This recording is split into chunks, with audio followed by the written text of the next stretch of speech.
ख़वातीन और हज़रात, आज के प्रोग्राम का शाराना आगाज़ अपने मेहमान अब्दुल्ला भाई की इस गज़ल के साथ, जो कहने में उनको ज़माने लगे हैं वही सुन के हम मुस्कुराने लगे हैं। ये आंखें, ये आरिज़, ये लब और गेसू, इन्हीं के सबब हम ठिकाने लगे हैं। जहानत टपकती है बातों से उसकी, जहानत पे सब तिल मिलाने लगे हैं। गुजारे जो लम्हे तेरे साथ हमने, हमें अब वो लम्हे सताने लगे हैं। खिज़ां का मौसम, खिज़ां का तो मौसम गुजर ही गया है, हरे पात पेड़ों पे आने लगे हैं। फना शख्सियत हो रही है हमारी, तेरी शख्सियत में समाने लगे हैं। अब्दुल्ला भाई एक ऐसी शख्सियत हैं जो खुद एक अंजुमन, एक इंस्टीट्यूशन है, एक ऐसा सितारा जिसकी रोशनी कहकशां में बहुत अलग से नुमाया है। आपकी बेलौस शफ़क़त से हज़ार जनरेशन्स मुस्तफ़ीद हुई हैं।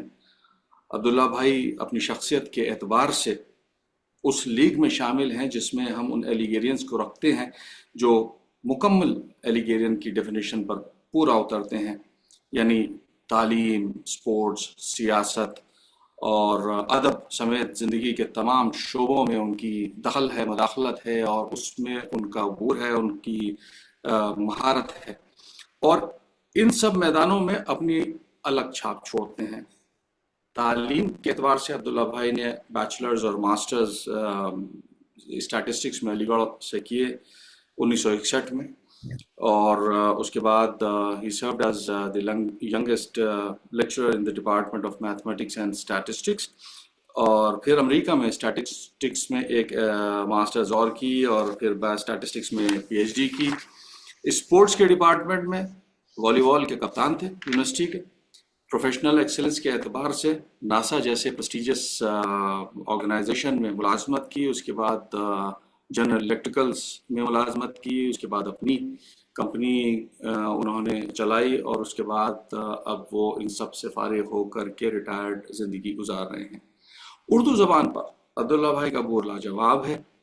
आपकी उर्दू की कई किताबें शाया हो चुकी हैं जिनमें नज़मों के मजमूए हैं। जो दो मजमूए मुझे बहुत खुसूसी तौर के ऊपर पसंद हैं, अनकही बातें और रेत की लहरें।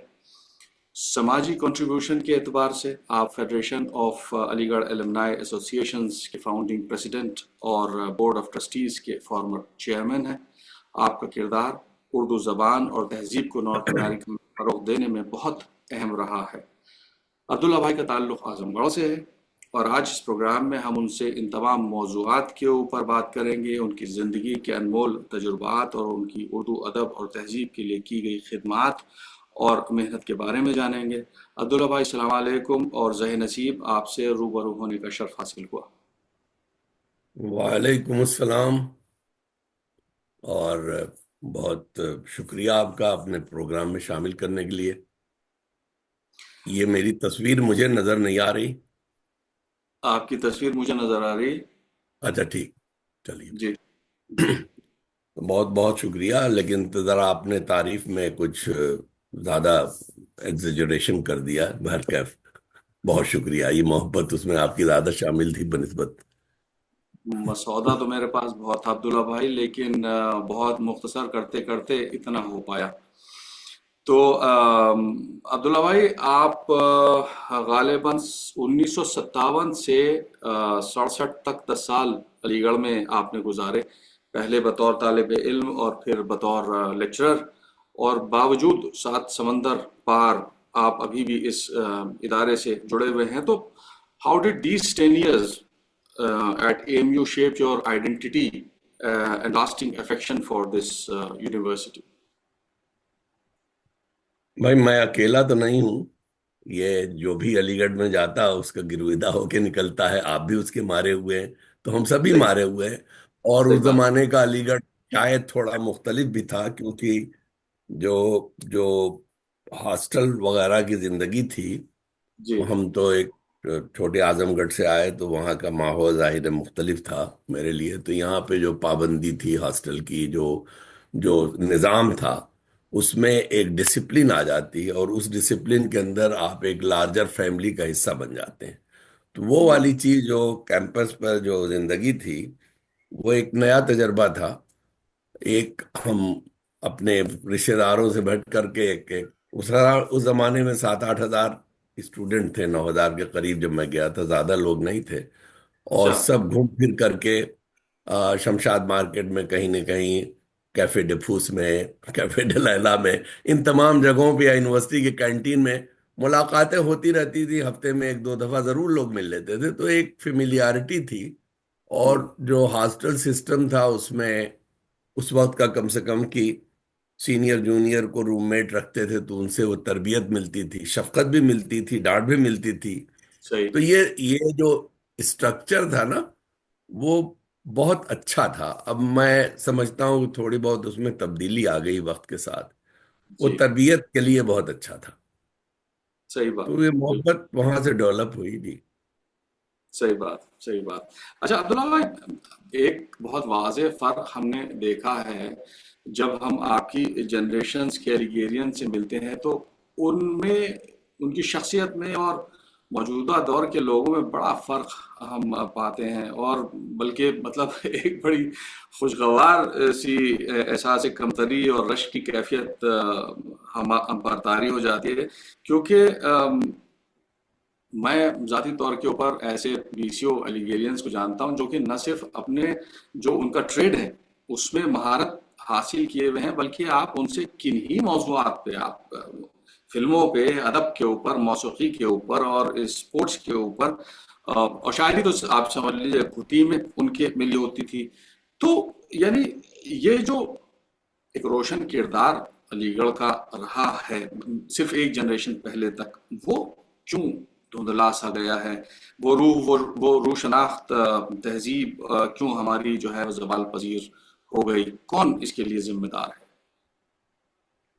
3-4 चीजें जो हुई हैं। एक तो, मेरी एक दफा शायद मेहदी साहब से बात हो रही थी, एक तो इंफ्रास्ट्रक्चर जो है यूनिवर्सिटी का, जी। वो तैयार नहीं था to take a strength of से 30,000 स्टूडेंट एंड ऑल दैट। वो 10-12 हजार की कैपेसिटी, 14 हजार की थी, 15-20 हजार। लेकिन एक तो एक्सेस कैपेसिटी, तो वो उसमें डिसिप्लिन मैनेज करने में लोगों को दिक्कत होती। दूसरे, हम्म। वक्त के साथ जो हमारे जमाने तक स्टूडेंट जो था उसको डिसिप्लिन कहाँ से आती थी कि वो इस कदर इंट्रेंच था कि कोई छोटी मोटी चीज हो तो कोई पड़ोस तक भी बात नहीं जाती थी। वहीं सीनियर मॉनिटर जो है पकड़ करके हॉस्टल के अंदर, या प्रॉक्टोरियल मॉनिटर सॉल्व करता था, वार्डन के पास बाद में जाती थी। हम्म। तो अब हर चीज जो है, वो बीच की जो लेयर थी, वो मेरे ख्याल से उनको अथॉरिटी कम हो गई है या वो दिलचस्पी कम लेते हैं। क्योंकि हम्म। हमारे यहाँ फूड हो, डिसिप्लिन हो, उस सब में लड़के इन्वॉल्व थे, तो वो तरबियत होती थी उनकी वहीं से। और सही वही बात। तरबियत गाह का मकसद जो था सर सैयद का, तरबियत देना था ज्यादा। तो बिल्कुल। पढ़ लिख लेते थे लोग बस। जाकिर साहब ने अपनी किताब में उसका बहुत अच्छा तज़किरा किया कि पढ़ाई लिखाई तो हमारे लिए इजाफी चीज थी, लेकिन ये सही। लगता था कि हम एक बड़े से आंगन में सब खेल रहे हैं, और बिल्कुल। जिंदगी के मैदान में जब आते थे तो सीख ही लेते थे। तो हम्म। एक तो फर्क ये है कि इंफ्रास्ट्रक्चर का। दूसरे, वो जो जो सिस्टम था उसमें शायद तब्दीली आई, शायद, मैं का लफ्ज कह रहा हूँ क्योंकि मैं अब रह नहीं रहा हूँ। और तीसरी चीज है कि जब भी, ये हर आर्ट के अंदर होता है, तालीम में हुआ, जब इसका एक्सपेंशन होता है।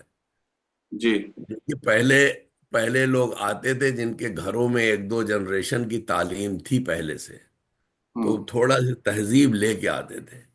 जब आप हम्म। चीज एक्सपेंड करते हैं पब्लिक में, कोई भी आर्ट फॉर्म हो, थिएटर ले लिए, सिनेमा ले लिए, कुछ भी ले लीजिए, पोइट्री ले लीजिए, जब वो हम्म। जाती है अवामी लेवल पर एक्सपैंड होती है, तो उसमें जी। कंप्रोमाइज हो जाती है स्टैंडर्ड में।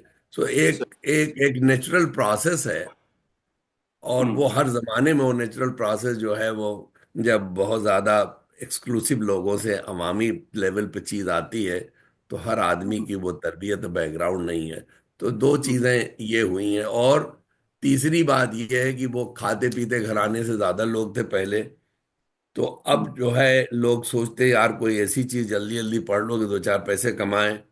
सही। पहले तो एक आदमी, एक जमाना था कि वो फेल हो करके 22 बरस तक बैठे हुए हैं लोग वही यूनिवर्सिटी में, फिर निकाले फिर- सीनियर बनने के लिए। सही। तो वो वाली तो चीज अब प्रैक्टिकल नहीं है, क्योंकि उनके घरों में इतनी फरावानी थी कि वो 1-2 पुश्त खा सकते थे। तो एक तो जी जरूरत ने, दूसरे जब अवामी सतह पर कोई भी चीज चाहती, चाहे वो लिटरेचर हो, तालीम हो, रेजिडेंशियल स्ट्रक्चर हो, तो उसको कंट्रोल करना। और थोड़ी सी चीज है कि मेरा अपना ये ख्याल है कि जो हमारे जमाने तक के टीचर्स थे, जी वो लड़कों पे ज्यादा इंटरेस्ट लेते थे उनकी तरबियत पर। जी। रास्ते में पकड़ के, अब वो टीचर भी डरता है कि कहीं इससे कहें तो ये पलट के जवाब न दे दे। तो हम्म, ये तमाम चीजें कल्चरल ट्रांसफॉर्मेशन है उसकी। उसमें हिंदी का लफ्ज है जागरण की जरूरत है हमें, इसका एहसास दिलाने के लिए कि भाई ये जी चीज सिर्फ डिग्री के लिए नहीं है यूनिवर्सिटी, यहाँ जी आपके किरदार साजी होती है। सही उसमें बात है। हमारी कमी हो गई है, उसमें उसमें असाजा की भी कमी है, एडमिनिस्ट्रेशन की भी कमी है। वी हैव बिकम, अब वो कंपैशन नहीं रहेगा लड़कों के लिए, मेरा अपना ख्याल ये है। जी पहले मैं आपको उसमें एक चीज और मैं उसमें जोड़ना चाहता हूँ कि जो रेसिडेंशियल कैरेक्टर, इसकी खूबसूरती इस यूनिवर्सिटी की थी कि रेसिडेंशियल जो कैरेक्टर था वो कहीं तहलील हुआ है थोड़ा सा। इसलिए कि जो अब ऐसा हो गया है कि अलग अलग फैकल्टीज के लड़के जो हैं वो शायद अलग अलग हॉस्टल्स में कर दिए गए हैं, तो जो एक एक मिक्सचर था, एक मिक्स था, बहुत सारे डिफरेंट कल्चर्स के साथ एक्सपोजर होता था और उसके साथ उनका इंटरेक्शन होता था। वहाँ के ऊपर भी कुछ कॉम्प्रोमाइज शायद हुआ है। वही जो आपने इससे पहले कहा था ना कि एक मुकम्मल शख्सियत बनाने के लिए जी आप आर्ट्स के तालिब इल्म हैं तो साइंस वाले से कुछ दो चार शुद्ध बुद्ध सीख लेते हैं, वाइस वर्सा। और हर हॉस्टल के अंदर कोई न कोई एक शायर या कोई गाने वाला, अच्छी आवाज वाला होता, तो बैठक जरूर होती थी।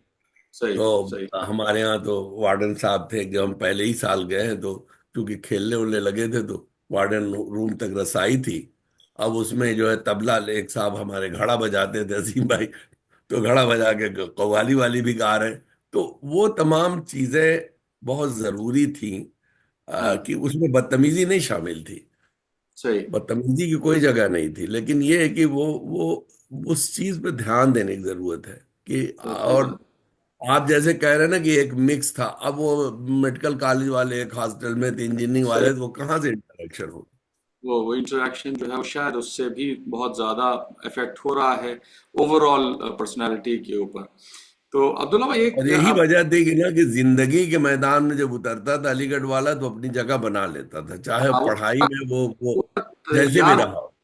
पूरा तैयार होता था वो। किसी हाँ, किसी फील्ड में आप उनको घुसा दीजिए और उसमें उनको मालूमात होती थी और उसमें वो अच्छी खासी पकड़ रखते थे और उस पे पकड़ सोने। रखते तो फिर बाय शेयर पर्सनालिटी जो थी ना, जी वो इतनी लाइकेबल हो जाती थी कि उनमें फ्लेक्सिबिलिटी थी कि इस माहौल में एडजस्ट करके, और जिसको कहते हैं पोटने का लफ्ज, की पोट पाट करके अपना काम चला लेते थे। बिल्कुल तो बिल्कुल ये वाली चीज, दैट इज लाइकिंग। और शायद उसकी वजह यही कि एक तो तादाद बहुत बढ़ गई है, दूसरे जो जी स्ट्रक्चर हॉस्टल्स का उसको तब्दील करने की जरूरत है, वो पुराना वाला ज्यादा सही था। टीचर्स जो हैं बिल्कुल वो जिंदगियों में ज्यादा इंटरेस्ट लेने की जरूरत है, बिकॉज सर सैयद का या हमारा अलीगढ़ का मिशन तालीम के साथ साथ तरबियत पे भी था। तरबियत तरबियत का वाला बहुत अहम। डिपार्टमेंट कम हो गया है। तालीम की तरफ हमने टेक्निकली उनको ज्यादा साउंड कर दिया होगा, लेकिन कैरेक्टर बिल्डिंग में थोड़ी सी कमी आ गई है, मैं समझता हूँ।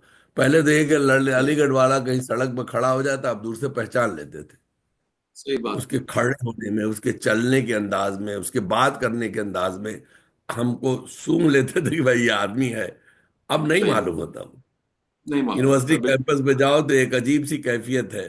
बिल्कुल तो सही बात। बिल्कुल सही बात। बिल्कुल सही बात। अच्छा अब्दुल्ला भाई, मैं आपका जो है, आप ज़ाहिर है कि अमेरिका में रहते हैं और एक आपका इंटरव्यू में देख रहा था कि आप इतने जुड़े हुए हैं अपनी मट्टी से, इस कदर आपको मोहब्बत है और उस से बिछड़ने का जो आपका एक कर्ब है वो आपकी शायरी में बड़ा नुमाया है। और मैं सुन रहा था आप ये बड़े खूबसूरत अशार आपके हैं। न मैं रहा हूं, न तुम रहे हो, उस आदमी का जनाजा है हम तुम, हरी छांव की जुस्तजू में भटकते भटकते यहाँ आके जो भीड़ में खो गया है। तो आपने इस कश्मकश में तकरीबन 20 साल के बाद अमेरिका का पासपोर्ट लिया।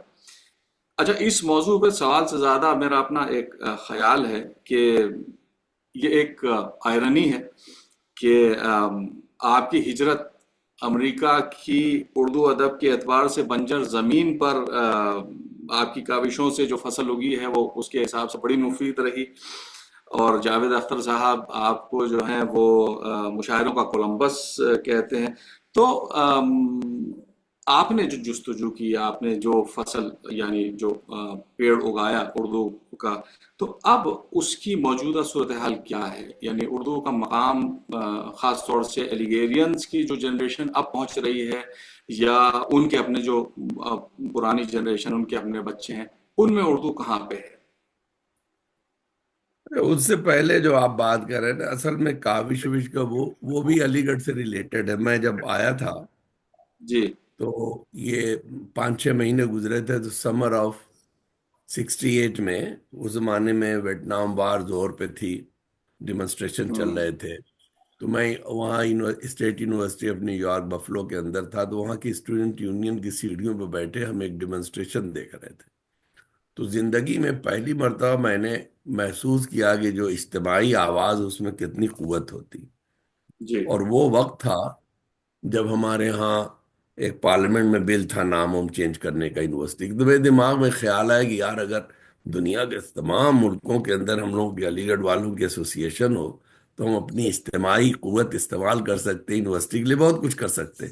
लेकिन वो बफलो में 5 लोग थे सिर्फ हम, जो अलीगढ़ से ताल्लुक था उनका। तो इट जी। हैड टू वेट, वाशिंगटन में आकर के एसोसिएशन बनी। और उसके बाद ये मुशायरे का, जाहिर है कि मेरा अलीगढ़ में अदब से, यानी आदाब के जरिए जो अदब आया था वो अलग चीज़ है, लेकिन अदब का मैं स्टूडेंट नहीं था। मैंने अलीगढ़ में एलिमेंट्री उर्दू पढ़ी थी एडवांस हिंदी के साथ। लेकिन मुशायरे के जो ख्याल आया कि हम लोग 30 आदमी थे जो हमने अलीगढ़ अलमनाई एसोसिएशन बनाई। अब वो हम्म। पहली मीटिंग हुई तो बड़े बड़े मंसूबे कि यार ये कर देंगे वो कर देंगे। अब चक्कर ये था कि 30 आदमी करते क्या, तो यू नीडेड ए कम्युनिटी। तो मैंने कहा सही। यार मुशायरा कराते हैं, जरा पब्लिक इकट्ठा होगी।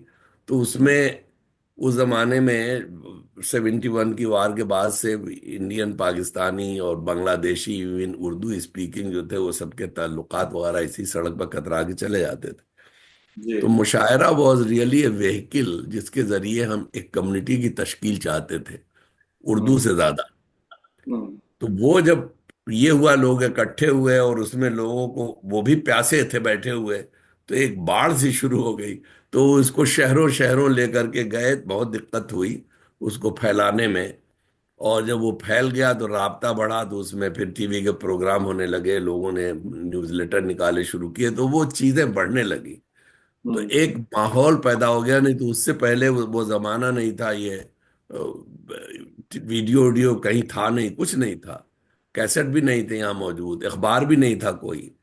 तो ये सही। कि किसी को सड़क पर देखते थे अपनी शक्ल का आदमी, दौड़ के गले लगते थे, यार चलो शाम को आ जाना, दाल भात पका करके। उन्होंने 2-4 बेसुरे गाने गा दिए, हमने सुन लिया और खुश है। तो वो माहौल क्रिएट करने में फिर जी। वो मुशायरे धीरे धीरे उन्होंने एक जोर पकड़ा, और वो यहाँ की अमेरिका की सकाफती जिंदगी का एक जुज बन गए अब। हम्म। तो ये तो फायदा हुआ, लेकिन उसका मुहर्रिक था कुछ और। अब हम्म। उसमें जब लगे तो उसमें अदब, थोड़ी सी जाहिर है शायरों की सोहबत हुई, थोड़ा सा अदब सीखा, राही हम्म। साहब से बहुत डांटें खाई। जी। और मेरी पहली नज्म जो है, जो ये नज्म आपने किया, वो राही भाई ने उसको करेक्शन किया था। डॉक्टर राही तो मासूम राही रजा। भाई, हाँ, राही मासूम रजा साहब। जी जी जी, जी। उनकी बेटी थी यहाँ पे। तो मैंने उनको 2 नज़में गिराई, भाई मैं ये करने लगा हूँ। तो उन्होंने एक नज्म पे मुझे पूरी वो की, बहर क्या होती, ये होता वो होता। तो मैंने फिर 2-3 दिन बाद कॉल किया, राय भाई दूसरी नज्म के, तो बहुत डांट लगाई। कहने मियाँ अब खुद लिखते रहो, जब बहर और ठीक हो जाएगी तुम्हारी तो खुद ही समझ में आने लगेगा। इस तरह से पीछे पड़े रहोगे तो कुछ नहीं सीखोगे। सही। तो मैंने, अच्छी बात है। तो ये कि मोहब्बत थी उनकी। तो सही। ही वॉज, तो ये बड़ा अच्छा। तो ये है दरअसल चक्कर शायरी का, तो बढ़ गया। तो एक तो हम लोग जो खला महसूस कर रहे थे अंदर, वो थी। जी। दूसरे कम्युनिटी की तश्कील थी, उसमें जो है उर्दू की जो प्यास थी लोगों की, वो बुझाने का एक व्हीकल मिल गया हमें। जी। तो अब क्या सूरत हाल है? अब चूंकि मुझे ऐसा लगता है कि मुशायरे जो है वो बड़ा एक्सपेंसिव अफेयर है, इतना आसान तो नहीं है, और ख़ास तौर से अमेरिका में मुशायरे करना जो है, तो बहुत आपने सही कहा। दो बातें हुई हैं। एक तो देखिए, तमाम फाइन आर्ट, आप तो थिएटर के आदमी रहे, ये जो है उनकी सरपरस्ती हमारे पुराने हिंदुस्तान में जो स्ट्रक्चर था नवाबीन का और रियासतों का, इसी में घराने बन गए, म्यूजिक के ये बन गया, सही, क्योंकि उनको दाल रोटी की फिक्र नहीं थी। सही, उनको सिर्फ आर्ट पे जोर देना था। इसी तरह से शोहरा पलते थे, किसी हम्म, न किसी की एड से पल रहे थे। तो सही, वो जब दौर खत्म हो गया, इवन जिम्मेदारी जब टूट गई, तो जब अवाम में कोई चीज चीज आती है तो उसमें कंप्रोमाइज तो होती है, हम्म, हमेशा कंप्रोमाइज होती है। आपने वो शेक्सपियर वाला देखी होगी मूवी उसकी, इस्माइल मर्चेंट जेम्स आवरी की, जी, कि उन्होंने एक पुराना थिएटर के एक्ट्रेस को और एक फिल्मी जी, एक्ट्रेस का कंपैरिजन किया कि जी, जी, कैसे कल्चरल जी, ट्रांजिशन हुआ हिंदुस्तान में। जी, तो जब अवाम में चीज आती है तो देर इज वन कंप्रोमाइज। हम्म, अच्छा, एक तो चीज ये हो गई। दूसरे कि जो मुशायरों में पहले के शोरा में और अब के शोरा में जो हमारा इंटरेक्शन रहा, तो उनकी सोच में बहुत फर्क हो गया। अभी इस टोटल कमर्शियल हो गया मुशायरा। कमर्शियल हो गया, सही, और जब मुशायरा कमर्शियल हो गया तो उसमें अब शायर जो है वो जबान भी उसकी बदल गई। पेमेंट क्या होगा, कोई नहीं पूछता। कि भाई पहले शायर जो है ये भी नहीं कहता था भैया नजराना क्या, किसी से कहलवाता था। सही, अब कल्चर बदल गया, अब सीधे निगोशिएट करते हैं। सही बात, तो ये तमाम चीजें जो हैं, जो है मिडिल ईस्ट में, क्योंकि मुशायरों का स्ट्रक्चर इज मोर कमर्शियल, क्योंकि वहां पे एक आदमी ऑर्गेनाइजर है और उसका काम ही एक, वो ऑर्गेनाइज करता है एंड फाइंड्स स्पॉन्सर्स, वहां मिल जाते हैं स्पॉन्सर्स। जी, तो वो लोग पैसे देते हैं, एक आदमी ऑर्गेनाइज करता है। अब जाहिर है कि उसमें उसकी कट होती कि नहीं होती, आई डोंट नो, लेकिन शायर जो है उसको वहीं से। अब हम्म, अमेरिका में यकीनन बहुत मुश्किल है हम्म, मुशायरे करना, क्योंकि हम लोगों की टिकट की आमदनी से बहुत से शहरों में हमारे यहाँ बिजनेसेस वगैरह नहीं है। सही, और बिजनेसेस दो चार थी तो कुछ ऐसी कम्युनिटीज के पास थी अक्सर बेशतर। जब से ये मुतासिब होने लगा माहौल, तो वो आपको और भी मिलने में मुश्किल होती। सही तो बात, ये तमाम चीजें, तो वो टिकट से होता है। तो इट इज, हमारा मॉडल सही था, क्योंकि हम लोगों ने एक चेन बनाई। 10-12 शहरों में मुशायरे होते हैं जी, अलीगढ़ के। सही, और उसमें जो है फिर हम लोग टिकट ही के ऊपर डिपेंडेंट होते हैं। तो ये हो कि कम से कम जो किराया होता है हिंदुस्तान से आने का, वो 10 जगह बढ़ जाता। सही, लेकिन जो सबसे ज्यादा खर्चा होता है इंटरनल। पहले शायर जो थे वो घरों में ठहर जाते थे, कोई, अब सबको कमरा चाहिए, वो भी सिंगल रूम चाहिए। तो सही, ये तमाम चीजें जो हैं, that has change the economics. तो अब उनको इतना ज्यादा इंटरेस्ट भी नहीं। अगर मिडिल ईस्ट के चार मुशायरे सिर्फ यही कि 8-10 होते हैं, जी, तो उनको पैसे उसे मिल जाते हैं, अमेरिका आने का चार्म रहता है। बाकी जहां तक हमारी ऑडियंस का सवाल है, वो हम लोग, मैं आपके सवाल से आगे जा रहा हूं, जैसे कि अगली जनरेशन तक पहुंचाने में हम्म, हम फेल हो गए। हम्म, और उस फेलियर की वजह क्या थी कि अब तमाम लोग जो आए, उन्होंने मजहब को ज्यादा प्रायोरिटी दी बनिस्बत कल्चर के। जी, तो वो जो है संडे को बहुत से स्कूल खुल गए, संडे स्कूल, जिसमें दीनी तालीम दिनियात के लिए बच्चों के दिनियात लिए के लिए बच्चे पढ़, दीनियात की तालीम देते हैं। अब वो दीनियात की तालीम में बहुत सी जगह पर टीचर ऐसे हो जाएंगे, वो अदब को डिनाउंस करने लगते हैं। तो अच्छा, वो बच्चा जो निकल रहा है, तो उसमें अपनी अदब का कोई चीज उसमें नहीं पहुंच रही। हम्म, तो बहुत कम घर हैं जिन्होंने शुरू शुरू में बच्चों को समर में गए, तो हम्म, अपने नाना नानी दादा दादी के चक्कर में वो रहते थे हिंदुस्तान पाकिस्तान में, तो जी, उन्होंने उर्दू सीख ली। तो वो एक जनरेशन है। हम्म, या जब घरों में, जैसे मेरे बच्चे हैं, मैं बोलूं उर्दू तो समझ लेते हैं, जवाब मुझे अंग्रेजी में मिलेगा। सही बात, सही बात, तो ये है कि लोकल ऑडियंस तो हमारी नहीं पैदा होगी। हम्म, लेकिन ये यहाँ का अमेरिका का मुशायरा सिर्फ इमिग्रेंट कम्युनिटी पे डिपेंडेंट है, कितने लोग आते हैं सही, सही बाहर बात, से, तो इस पे डिपेंडेंट है। और वरना है कि अब जो मेरी जनरेशन के लोग एज्ड हो गए हैं, अब हमें मुशायरे के रात को करें तो लोगों को राइड दिलवानी पड़ती है। तो जी, मुशायरे हमारे यहाँ दिन में शुरू कर दिया हमने। हम्म। कि भाई दिन ही दिन में आगे चले जाए, क्योंकि ज़ईफ हो गए लोग। सही। सही। तो ये दिक्कतें तो हैं, मतलब दे फ्यूचर अमेरिका वगैरह में तो जरा सा बहुत बहुत ज्यादा ब्लीक है, इन सेंस की जी। एजिंग पॉपुलेशन के साथ साथ शायद खत्म हो जाएगा जब तक कि नए लोग, अच्छा जो लोग आ रहे हैं उनमें भी शौक नहीं ज्यादा। सही। मीन अलीगढ़ वालों के अंदर कोई अदब अदब का इतना शौक नहीं। नहीं, उर्दू तो खैर अलीगढ़ में भी बहुत मेरा अफसोस के साथ ये कहना पड़ रहा है कि सूरत हाल कोई बहुत यानी हौसला कुन नहीं है अपना कैंपस में भी जो है वो उर्दू के एतबार से। बहरहाल मतलब ये है कि उम्मीद की जा सकती है और जो कुछ। उम्मीद करने के इसमें असल में एक चीज जो जो बार बार इम्फेसाइज, मुझे असल वर्ड्स रही कलीम आजिज साहब का एक पैराग्राफ था, बहुत अच्छा लिखा था उन्होंने कि आप उर्दू को अगर इसलिए पढ़ना चाहते हैं कि आपको रोजगार मिलेगा, जी। तो नहीं पढ़ पाएंगे। सही। इसलिए पढ़िए कि इसमें आपका अदब, आपकी तहजीब, आपका सब कुछ उसमें है, वो आपको एक रिफाइंड आदमी बनाता है, सही। एक रिफाइंड इंसान आप बनते हैं अदब पढ़ करके। तो हम्म। आप इसलिए पढ़ेंगे तो शायद आप बेहतर कर सकें कुछ। सही बात। तो ये चीज जो है हम्म। अलीगढ़ में होनी चाहिए। और अलीगढ़ का भाई रशीद साहब ने एक जुमला लिख दिया था कि उर्दू के एक नाम अलीगढ़ भी है, तो उसको सही बात। हम पहले समझते थे कि बड़े मियाँ जो है अपने दो मोहब्बतों के लिए एक नाम रख लिया था कि माला जपने में आसानी हो, लेकिन ऐसा नहीं। जब जरा शऊर आया तो उस एक जुमले में बहुत मानी बहुत पिना है। बहुत सही बात। वाकई, बिल्कुल सही वाकई बात। कोई भी ये उर्दू की तहरीक हो उसमें अलीगढ़ पेश पेश था। सही बात, बिल्कुल उर्दू तारीफ नस्ल वाली दी बात। अलीगढ़ ने, उर्दू नज्म निगारी दी अलीगढ़ ने, उर्दू तनकीद के अलीगढ़ में शुरुआत हुई। तो ये तमाम चीजें जो हैं जी। आ, अलीगढ़ में सूरत हाल बेहतर होनी चाहिए। होनी चाहिए, बिल्कुल सही बात। उम्मीद करते हैं अब्दुल्ला भाई।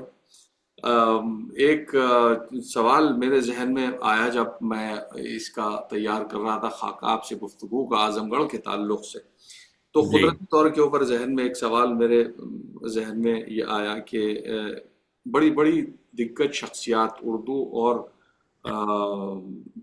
थियोलॉजी मजहब के एतबार से आजमगढ़ ने दी हैं। शिबली नोमानी हो या मौलाना वहीदुद्दीन खां हो, सफ़ीउर रहमान मुबारकपुरी साहब हों, और इनकी तो सीरत की किताब अब तक मिडल ईस्ट में रिफ़र की जाती है।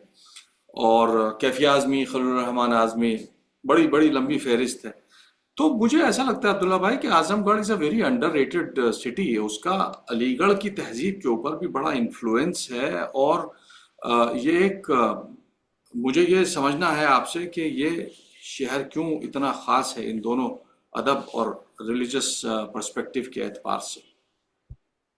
उसमें दो एक बड़े अहम नाम और जोड़ दूं। अब आपने नाम जाहिर आप पूरी फिर एक थे उनको इसलिए कर हमीदुद्दीन फराई, जो इत्तेफाक से मेरे दादा के जज्जात भाई भी थे, करेक्ट। जी। जिनको ये गामदी साहब वगैरह जिनको फॉलो करते फॉलो हैं, करते उन्होंने हैं। जी। निज़ामुल कुरान लिखा। जी। उसके अलावा फारूक चिरैया कोटी जो जो शिबली के उस्ताद थे, असलम जयराजपुरी अलीगढ़ में रह चुके थे, जामिया के भी अलीगढ़ में रजिस्ट्रार थे, जी। सित्ते हसन जिन्होंने, Ehtesham Hussain, you name it, I mean ये लोग सब सब अलीगढ़ से ताल्लुक था इनका। अरे हम्म। अलीगढ़ से कह रहा हूँ, आजमगढ़ से। आजमगढ़ से। जो बात आपने कही है दो, मैं सोच रहा हूँ कि इसकी एक वजह तो ये हो सकती है कि आजमगढ़ का जो नेबरिंग टाउन है जौनपुर, हम्म। जौनपुर बहुत जमाने तक कैपिटल रहा है। अच्छा। हाँ, बहुत शेरशाह सूरी उरी के जमाने से वहां पे, तो वो कल्चरल वहां पे एक जमाने में उसको शिराज कहते थे, हम्म। ईस्ट का। तो एक तो जब आप उसकी विसिनिटी में, उसी के अंडर में आजमगढ़ भी था, हम्म। तो कल्चरल सेंटर वो बनने की वजह से फिर इधर लखनऊ है करीब कुछ हम्म। 100 मील, हम्म। तो तीसरा बनारस है। तो हम्म। ये तमाम चीजों का वहां पे इन्फ्लुएंस। अच्छा इन्फ्लुएंस है, कबीर का है, तुलसी का है, हम्म। और जो है वो ये तमाम, रहीम खान खाना बहुत जमाने तक जो थे वो हम्म। जौनपुर के एडमिनिस्ट्रेटर थे। जी। तो बल्कि पता नहीं, ये मैंने, मुझे एक साहब बड़ी इंटरेस्टिंग बात थी ये सुनी कि वो जब तुलसीदास ने अवधि में लिखने शुरू की रामायण को, हम्म। तो जो इस्टेब्लिशमेंट था, ब्राह्मण इस्टेब्लिशमेंट ने उसकी बड़ी मुखालफत की। उनको अच्छा। जान मारने की धमकी दी गई थी कि हम्म। ये अशुद्ध भाषा में लिख रहे हैं। जिस अच्छा। तरह से कुरान का जब जब पहला तर्जुमा हुआ तो उनको काफिर का फतवा मिल गया था। सही। तो ये जो थे, तुलसीदास ने रहीम खान खाना को खत लिखा, क्योंकि हम्म। दोनों पोएट थे, कंटेम्परेरी थे अकबर का पीरियड। हम्म। तो रहीम खान खाना ने 3 पठान भेजे थे जो पहरा दे रहे थे जब रामायण लिखी जा रही थी। क्या बात। सचमुच कर रहा हूँ, मुझे ये बात मालूम नहीं। मुझे एक साहब थे लखनऊ में, मेरे ख्याल लास्ट नेम उनका शुक्ला था, शुक्ला साहब जो थे वो रेडियो स्टेशन के इंचार्ज थे। तो उनकी बेटी यहाँ वॉइस ऑफ अमेरिका में थी। अच्छा। तो वो आए थे, तो उन्होंने मुझे एक किस्सा बताया था, फिर मैंने किसी और ने भी इसको कंफर्म किया कि विच इज ट्रू। तो ये कि माहौल था हिंदी अदब के भी यहाँ पे काफी। एक संस्कृत के स्कॉलर थे जी राहुल संस्कृतान, जी जी जी और अयोध्या सिंह उपाध्याय। जी। ये काफी लोग पैदा हुए थे। एक तो ये माहौल बना, और फिर दूसरी मेरे ख्याल से एक वजह थी कि आजमगढ़ में छोटे छोटे जिम्मेदार ज्यादा थे, हम्म। तो खाते पीते घराने ज्यादा थे। हम्म।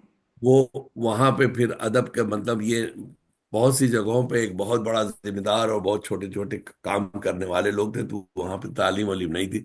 तो तालीम, बहुत ज्यादा तालीम नहीं, लेकिन थोड़ी बहुत तालीम थी, शुद्ध बुद्ध थी। हम्म। तो इस वजह से मेरे ख्याल से एक माहौल रहा हम्म। वहां पे। फिर बाद में शिबली एकेडमी बन गई, जी।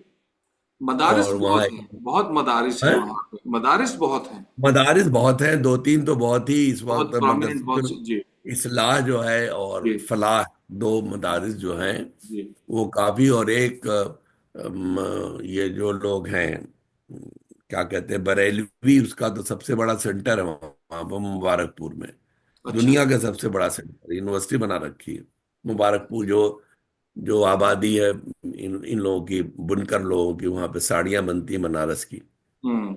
अच्छा। वो सब इंपोर्ट होती बनारसी साड़ियाँ, वहां से जाके पॉलिश होती, बनारस में ज्यादातर तो बाहर जाती। जी जी जी। तो ये मेरे ख्याल से 2 3 वजह है कि एक तो एक लेगेसी थी वहाँ सेंटर होने की वजह से। हम्म। लखनऊ, फैजाबाद करीब सब मिला हुआ है, हाँ। और ये सब उसके सब इन्फ्लुएंसेस सब है। बड़े लिटरेरी जिले थे, और आपने जैसे कहा कि इन सबको जो अदबी जौक वाले लोग थे, इनको एक पेट्रनेज हासिल थी जी। एरिस्टोक्रेसी की भी, और ये जो आपके लोअर एरिस्टोक्रेसी वाले जमींदार वगैरह थे, इनकी पेट्रनेज थी, तो शायद अदब और मैं और अक्सर बेशतर उन घरानों में खुद, जी यानी जो लोग थे ना, खाते पीते घर थे, तो वो सोच सकते थे कुछ फालतू वक्त उनके सही पास फाजिल वक्त सही। निकाल सकते थे अदब पढ़ने के लिए, ये वो। क्योंकि उनको रोजी रोटी की इतनी फिक्र नहीं थी। तो मैंने ही कहा कि खाने पीने का आजमगढ़ में उस वक्त तक, जिम्मेदारी टूटने के बाद अब लोग इधर उधर बम्बई में चले गए, और हम्म। अ, मलेशिया गए, उधर लेबर एक्सपोर्ट बहुत हो गया। लेकिन जी। उस वक्त तक लगे रहते, तो वही बातचीत करने में मेरा अपना एक ख्याल है, ये एक रीजन ये था। हम्म। बिल्कुल सही है। अच्छा अब्दुल्ला भाई, मैं वो आपका एक इंटरव्यू देख रहा था, तो आपने उसमें जिक्र किया कि अभी आपने भी खुद बताया कि आपने एलिमेंट्री उर्दू अलीगढ़ में पढ़ी, यानी उर्दू की कोई बहुत फॉर्मल आपकी ट्रेनिंग नहीं रही, अलीगढ़ की तरबियत रही। तो क्या वाकया था कि एक खाना बदोश औरत ने आपका हाथ देखा, और उससे मुतासिर होकर आपने अपनी पहली नज्म आसिफ लिखी। तो ऐसा क्या हुआ कि आपको शायर बना गई वो एक जिप्सी लेडी जो थी। तो अच्छा, एक चीज और मैं देख रहा था, आपकी नज़में मैंने पढ़ी, तो आप नासा में रहे हैं, तो सितारों और चांद सितारों का जिक्र उसमें होना चाहिए था, उतना नहीं मिला मुझे। अच्छी बात है। पहले वो जिप्सी लेडी, असल में क्या है कि इंसान के एक जहनी कैफियत होती है कोई। मेरे उस जमाने में जी शायद मुझे कुछ मतलब कुछ दोस्तों से, इनसे उनसे, एक एक तरीके का हसास आदमी तो मैं था पहले से। जी तो मुझे बड़ी मायूसी थी, और उन्हीं हालात में मैं अपनी बीवी के साथ गया था एक कॉन्फ्रेंस में। तो वो जब भी कहीं निकलती थी दुकान उकान में शॉपिंग करने के लिए, तो चाहती थी मैं साथ नहीं जाऊं। तो एक जिप्सी औरत बैठी, तो कहीं जाके आप अपना हाथ दिखा लिए, तो मुझसे निजात पाने के लिए उन्होंने मुझे उसके पीछे लगा दिया। हम्म। और वो औरत जो थी, उसने वो $5 ले रही थी हाथ देखने के लिए। तो अच्छा। उसने एक पॉइंट पर ला कर रोक दिया कि अब टाइम खत्म हो गया, तो $5 और दो। तो अच्छा। आप 5-5 डॉलर दे करके मैंने $20 उसको दिए, और ये अच्छा। 80s का जमाना है, जी। तो उसकी कुछ वैल्यू थी।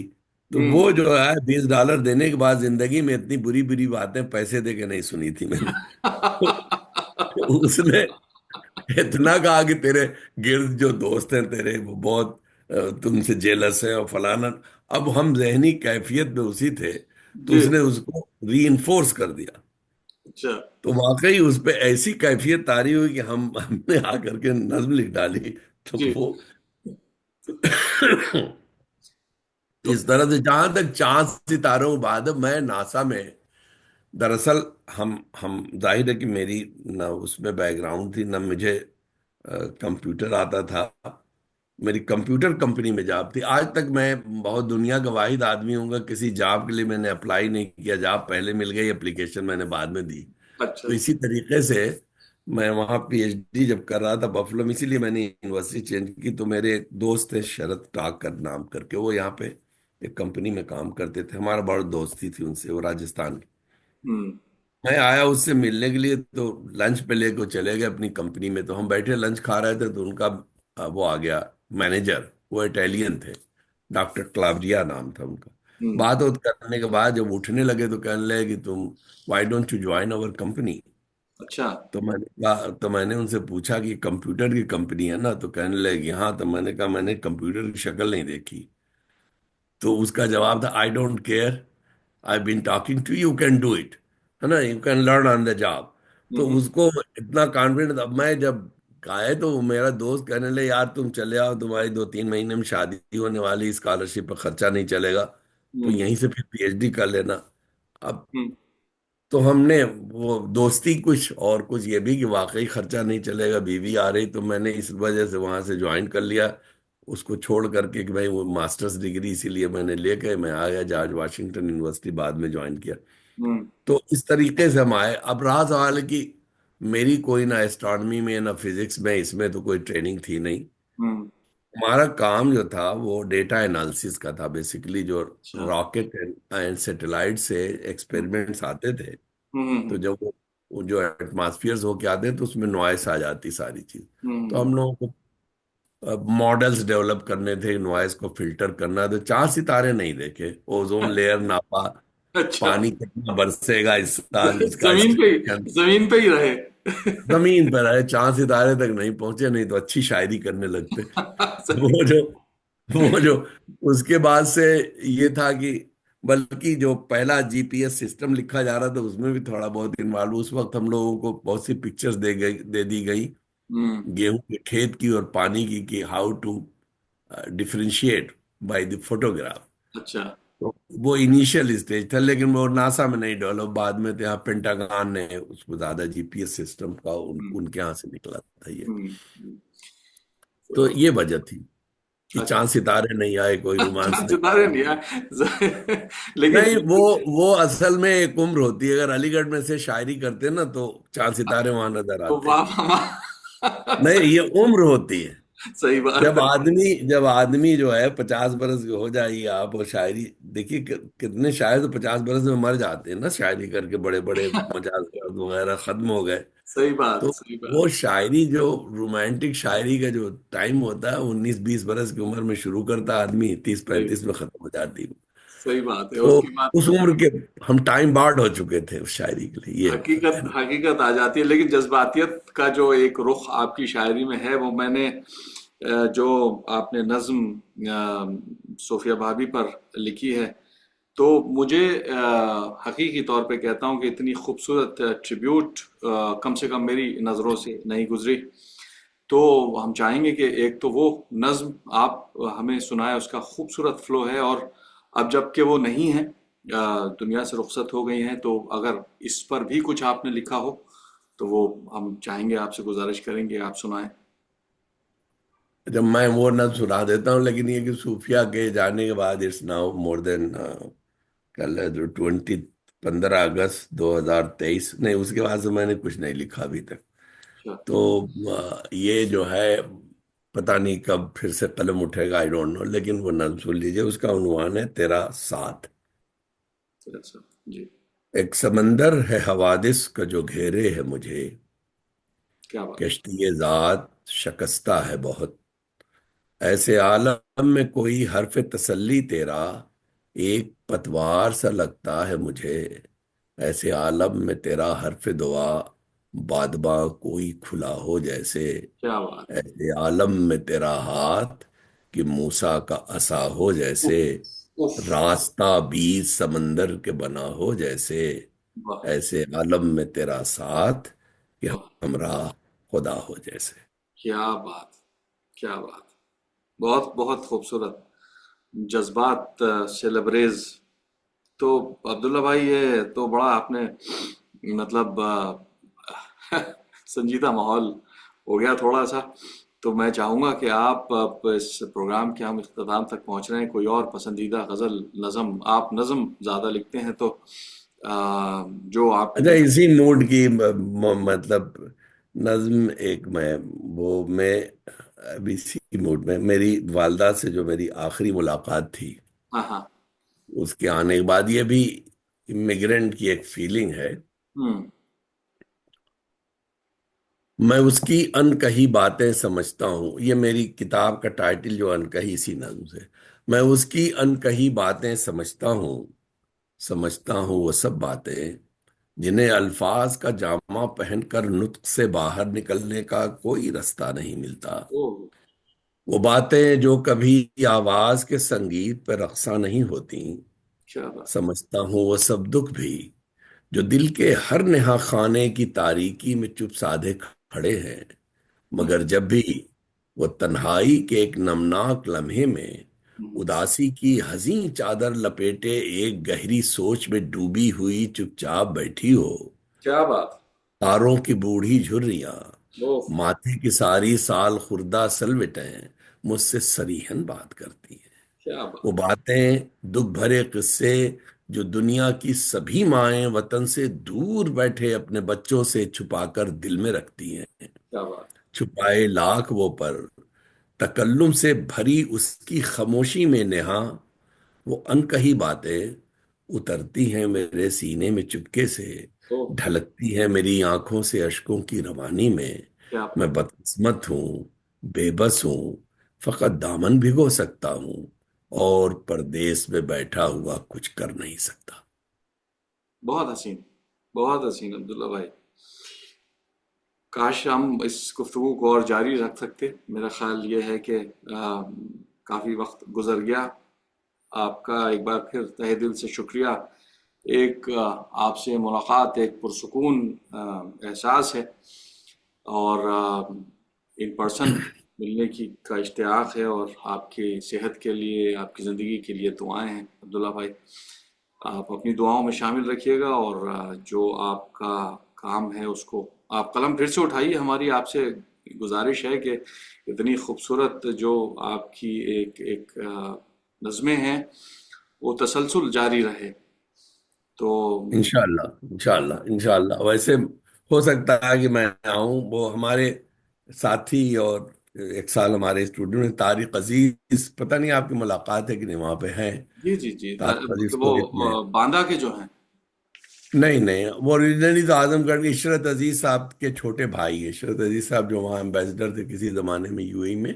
अच्छा। तारिक अजीज मौलाना हो गए, तबलीगी जमात वमात में चले गए थे। अच्छा। तो वहां पे उनका बेटे का नाम अब्दुल्ला अजीज है, वो भी जी वहीं जी जी रहते हैं। जी जी जी जी जी जी, अब्दुल्ला है यहाँ पर। अब्दुल्ला अजीज के जो वालिद हैं तारिक अजीज हैं। जी जी तो जी। बीमार उमार थे, तो मैं इंशाल्लाह आऊंगा, वो हमारे बहुत करीब। तो फिर आपसे मुलाकात होगी। इंशाल्लाह इंशाल्लाह अच्छी आपसे। बात है, जाड़ों तक। इंशाल्लाह। जाड़ों। बहुत और बहुत बहुत बहुत बहुत शुक्रिया, बहुत अच्छी शुक्रिया। रही गुफ्तगू। अच्छा, शुक्रिया। खुदा हाफिज। खुदा खुदा हाफिज। हाफिज। खुदा हाफिज।